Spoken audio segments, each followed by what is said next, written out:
जय श्री कृष्णा। आप अकेले कमाते हो और पूरा घर खाता है, तो इस बात का कभी घमंड मत करना। ऊपर वाले को धन्यवाद कहना कि इस भले कार्य के लिए ईश्वर ने आपको चुना है। आज के इस वीडियो में हम श्रीमद् भगवत गीता जी के 7वें अध्याय से हमारे जीवन में मिलने वाली सीख और शिक्षाओं के बारे में चर्चा करेंगे। अगर आप इस चैनल पर नए हैं तो चैनल को सब्सक्राइब कर नोटिफिकेशन की बेल आइकन को ज़रूर ऑन कर लेना, क्योंकि आपके इस चैनल पर हम ऐसे ही ज्ञानवर्धक वीडियोज आपके लिए लाते रहते हैं। इससे पूर्व के वीडियो में श्रीमद् भगवत गीता के 6ठे अध्याय में हमने जाना कि एक योगी क्या होता है और योगी कैसे बना जाता है। भगवत गीता के इस 7वें अध्याय में हम यह जानेंगे कि ईश्वर इस संसार को कैसे चलाते हैं, ईश्वर को कौन कौन से भक्त सबसे प्रिय लगते हैं और इंसान भगवान को क्यों नहीं जान पाता तथा भगवान को कैसे प्राप्त किया जा सकता है। तो चलिए विस्तार से जानते हैं श्रीमद् भगवत गीता के 7वें अध्याय से मिलने वाली सीख और शिक्षाओं के बारे में। अब तक भगवान श्री कृष्ण ने बहुत सारी बातें, बहुत सारे प्रश्नों के उत्तर दिए हैं। उन्होंने समझाया कि मुझ तक पहुँचने के 2 रास्ते हैं, ज्ञान योग तथा निष्काम कर्म योग। भगवान ने बताया कि कर्म या यज्ञ करने की विधि क्या है, तरीका क्या है, ध्यान कैसे करना चाहिए। बहुत सारे सवालों के जवाब दिए। वर्ण संकर क्या है, अवतार क्या है, कब प्रभु के दर्शन होते हैं, बहुत सारी बातें। लेकिन 6ठे अध्याय के आखिर में वो कहते हैं कि ऐसा योगी जो मुझ में अच्छी प्रकार से स्थिर अंतःकरण वाला है, उसे मैं श्रेष्ठ मानता हूँ। तो अब ये अच्छी प्रकार से स्थिति क्या होती है, यह कब होती है? तो इस अध्याय में हम जब आगे बात कर रहे हैं तो इनमें हम ज्ञान की बात करेंगे, विज्ञान की बात करेंगे। तो ज्ञान तो वो है जब आप मोक्ष प्राप्त कर लेते हैं, और फिर जब अमृत तत्व की जानकारी मिलती है तो उसे ज्ञान कहते हैं। लेकिन विज्ञान यह है कि वो प्रभु सबके हृदय में एक साथ कैसे काम करते हैं, कैसे सबके हृदय में एक साथ विद्यमान हैं। ये वो विज्ञान है जिसके बारे में भगवान श्री कृष्ण इस अध्याय में बात करने जा रहे हैं। यह अध्याय भगवान श्री कृष्ण के भौतिक और आध्यात्मिक आयामों के वर्णन के साथ आरंभ होता है। श्री कृष्ण व्यक्त करते हैं कि ये सब उन्हीं से प्रकट होते हैं और धागे में गुथे मोतियों की भांति उन्हीं में स्थिर होते हैं। वो ही संपूर्ण सृष्टि के स्रोत हैं और ये सब उन्हीं में पुनः विलीन हो जाना है। उनकी प्राकृत शक्ति माया पर विजय प्राप्त करना अत्यंत दुष्कर है, लेकिन वे जो भगवान के शरणागत होते हैं उनको ईश्वर की कृपा प्राप्त होती है, जिससे वो इस पर सरलता से विजय हासिल कर लेते हैं। इसके आगे भगवान श्री कृष्ण उनके शरणागत ना होने वाले 4 प्रकार के लोगों और उनकी भक्ति में तल्लीन रहने वाले 4 प्रकार के लोगों का वर्णन करते हैं। वे अपने भक्तों में उन्हें अत्यंत प्रिय मानते हैं, जो अपने मन और बुद्धि को उन्हीं में विलय करके ज्ञान में स्थित होकर उन्हीं की आराधना करते हैं। कुछ लोग जिनकी बुद्धि सांसारिक कामनाओं द्वारा हर ली जाती है, वे स्वर्ग के देवताओं की शरण में जाते हैं, किंतु ये स्वर्ग के देवता केवल अस्थायी भौतिक सुख प्रदान कर सकते हैं, और इस प्रकार से प्राप्त इन क्षणभंगुर सुखों को भी वे भगवान से शक्तियाँ प्राप्त होने पर ही प्रदान कर सकते हैं। इस प्रकार से भक्ति का उपयुक्त लक्ष्य स्वयं भगवान है। भगवान श्री कृष्ण पुष्टि करते हैं कि वे ही परम सत्य और अंतिम गंतव्य या सिद्धि हैं, और सर्वज्ञ, सर्वव्यापक, सर्वशक्तिमान जैसे शाश्वत दिव्य गुणों से भी संपन्न हैं, क्योंकि उनका वास्तविक स्वरूप उनकी दिव्य योग माया शक्ति के आवरण द्वारा आच्छादित रहता है, और इसीलिए उनके अविनाशी दिव्य स्वरूप को सब नहीं जान सकते। यदि हम उनकी शरण ग्रहण करते हैं तब वे उन्हें हमें जानने का अपना दिव्य ज्ञान प्रदान करते हैं, और उनको जानकर हम भी आत्मज्ञान और कार्मिक गतिविधियों के क्षेत्र का ज्ञान प्राप्त कर लेते हैं।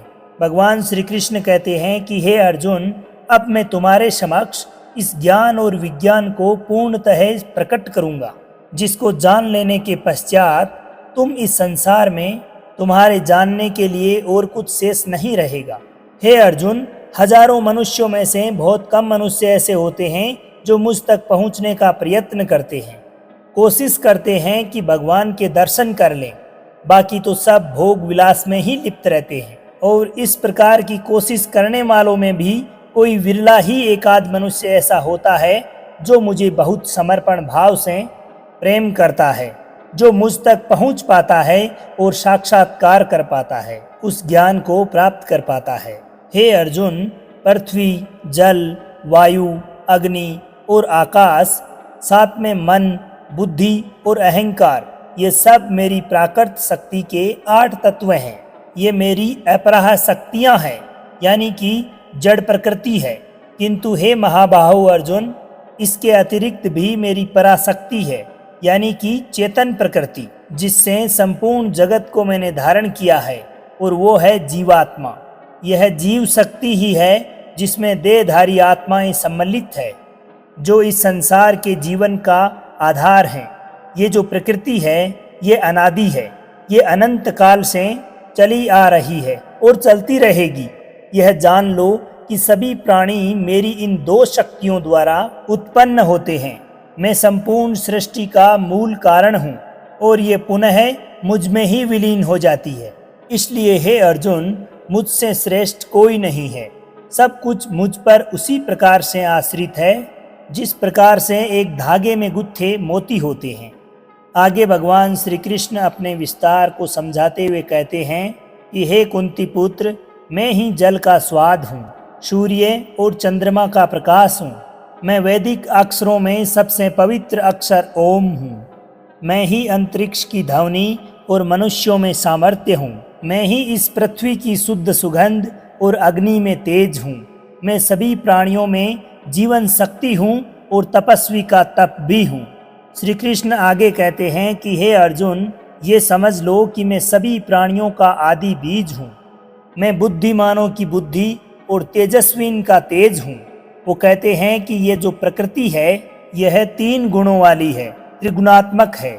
वे इसको परिभाषित करते हुए कहते हैं कि ये 3 प्रकार के गुण, सतोगुण, रजोगुण और तमोगुण, मेरी शक्ति से ही प्रकट होते हैं।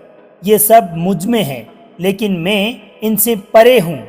माया के इन 3 गुणों से ये जो सृष्टि है, ये जो जगत है, ये मोहित हो रही है। ये संसार इन 3 गुणों में ही मोहित होकर रहता है।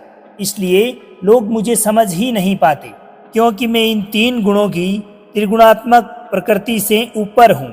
श्री कृष्ण इस अध्याय में ज्ञान की भी बात करते हैं, विज्ञान की भी बात करते हैं। वे कहते हैं कि प्रकृति के 3 गुणों से युक्त मेरी देवीय शक्ति माया से पार पाना अत्यंत कठिन है, किंतु जो मनुष्य मेरे शरणागत हो जाते हैं वे इसे सरलता से पार कर सकते हैं। और इस मायाजाल में फंसे हुए मूर्ख लोग मेरी शरण में नहीं आ पाते। भगवान श्री कृष्ण आगे कहते हैं कि हे कुंती पुत्र, 4 प्रकार के लोग मेरी शरण में कभी नहीं आ पाते। वे जो ज्ञान से वंचित है और जो अपनी निकृष्ट प्रवृत्ति के कारण मुझे जानने में समर्थ होकर भी आलस्य के अधीन होकर मुझे जानने का प्रयास तक नहीं करते, और साथ ही वे जिनकी बुद्धि भ्रमित है और जो असुरी प्रवृत्ति के हैं। आगे कहते हैं कि हे भरत श्रेष्ठ अर्जुन, इनके विपरीत 4 प्रकार के लोग हैं जो मेरी भक्ति में लीन रहते हैं। कोई दुख और संकट में याद करने वाला, कोई ज्ञान की जिज्ञासा रखने वाला अर्थात मुझे जानने की इच्छा रखने वाला जिज्ञासु, कोई इस संसार के स्वामित्व की अभिलाषा रखने वाला, और कोई जो मुझे पहले से ही जानने वाला परम ज्ञान में स्थित ज्ञानी।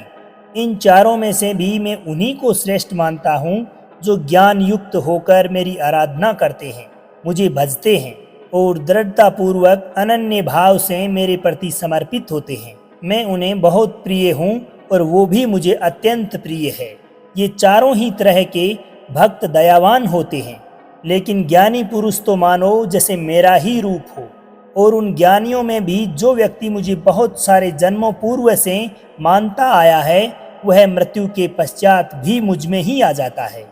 दोस्तों, मुक्ति और भोग ये दोनों ही भगवान से ही मिलते हैं, तो फिर सभी को एकमात्र परमात्मा का भजन करना चाहिए, ध्यान करना चाहिए। लेकिन फिर भी न जाने लोग इधर उधर क्यों भटकते हैं। इसी प्रश्न को यहाँ 7वें अध्याय में भगवान श्री कृष्ण लेते हैं और इसे स्पष्ट करते हुए बताते हैं कि आप जहाँ जहाँ भी जा रहे हैं वहाँ वो तो हैं, परंतु वो तरीका, वो विधि सही नहीं है। भगवान कह रहे हैं कि कामनाओं ने यानी कि इच्छाओं ने जिनके दिमाग को हर लिया है, वो मुझसे भिन्न जो बाकी के देवता हैं उनके लिए जो नियम बने हैं उनकी शरण में चले जाते हैं। जो भक्त अपनी इच्छा पूर्ति के लिए जिस जिस देवता के स्वरूप को जिस श्रद्धा के साथ पूजना चाहता है, मैं उसी देवता के प्रति उसकी श्रद्धा को स्थिर कर देता हूँ और वो भक्त उन्हीं देवताओं को प्राप्त कर जाते हैं। लेकिन ये फल ज़्यादा समय तक नहीं रहता। और अगर कोई भक्त किसी भी प्रकार से केवल मेरी ही पूजा करता है तो उसे मैं अपना ही बना लेता हूँ। जो मूर्ख व्यक्ति मुझे जन्म लेने वाला और मरने वाला मानते हैं वे मुझे कभी प्राप्त नहीं कर पाते। मैं भूतकाल, वर्तमान और भविष्य को पूर्ण रूप से जानता हूँ, जबकि श्रद्धा रहित लोग मुझे भी नहीं जान पाते। आखिर कोई भगवान को क्यों नहीं जान पाता?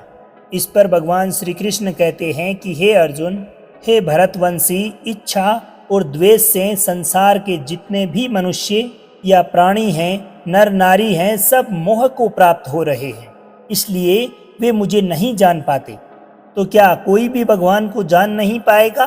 तो इस पर भगवान श्री कृष्ण कहते हैं कि जो व्यक्ति पुण्य कर्म, जिसे आराधना कहते हैं, मेडिटेशन कहते हैं, योग कहते हैं तथा ध्यान, अभ्यास अथवा चिंतन कहते हैं, जो ऐसा कर रहे हैं, जिन भक्तों ने अपना पाप नष्ट कर दिया है, वो इस मोह माया के संसार से मुक्त होकर के अंत में दृढ़ता के साथ उसी रास्ते पर टिके रहकर मुझे भजते रहते हैं और मेरी शरण में आकर के इस चक्कर से, जिसे जन्म मृत्यु का चक्र कहते हैं, इससे मुक्ति पाने के लिए प्रयत्न करते हैं, प्रयास करते हैं। जो भक्त इस सांसारिक मोह माया को छोड़कर श्रेष्ठ कर्मों का आचरण करके मेरी भक्ति करता है, वो अंततः इस जन्म मरण के चक्कर से, इस मृत्यु के चक्कर से मुक्त होकर मुझ में ही समाहित हो जाते हैं। तो दोस्तों, आज के समय के हिसाब से इस अध्याय का मतलब हम इस प्रकार से निकाल सकते हैं कि हम अपने जीवन में जब कोई लक्ष्य निर्धारित करते हैं, अपना टारगेट निश्चित करते हैं, तो हम समय बीतने के साथ साथ अपने लक्ष्य को भूलने लगते हैं, क्योंकि हमारे जीवन में भटकाव बहुत सारे होते हैं। जैसा कि भगवान श्री कृष्ण ने बताया कि मायाजाल में फंसा हुआ व्यक्ति भगवान को भूल जाता है। ठीक उसी प्रकार से कई बार बहुत मेहनत करने वाला व्यक्ति भी राह से भटक जाता है और सोचने लगता है कि ये लक्ष्य आदि सब बेकार है, जिंदगी के मजे लो, कल को पता नहीं रहूं या ना रहूं। और ऐसी ही सोच रखने वाले लोगों को श्रीमद् भगवत गीता जी में मूर्ख बताया गया है, जो इतना भी नहीं जानते कि जीवन के इस प्रकार के भटकाव तो खुद मेहनत करने वालों के जीवन में उनको आजमाने के लिए आते हैं। या तो इंसान इस प्रकार के भटकावों में विचलित हो जाएगा या इनको पार कर जाएगा। और इस तरह से लगातार बिना भटके जो कठोर परिश्रम करता रहता है, अपने टारगेट को हमेशा अपने ध्यान में रखते हुए निष्काम भाव से अपने कर्म में लगा रहता है, उसी को जीवन में सफलता मिलती है। दोस्तों, मैं आशा करता हूँ कि आपने इस वीडियो से बहुत कुछ सीखा होगा। अगर आपको वीडियो पसंद आई हो तो लाइक शेयर जरूर करें और कमेंट में जय श्री राधे लिखें। अब आपके मित्र सांवर चौधरी को आज्ञा दीजिए। मिलते हैं श्रीमद् भगवत गीता जी के 8वें अध्याय में। तब तक के लिए खुश रहिए, मुस्कुराते रहिए, जीवन में आगे बढ़ते रहिए और प्रेम से बोलिए श्री राधे राधे।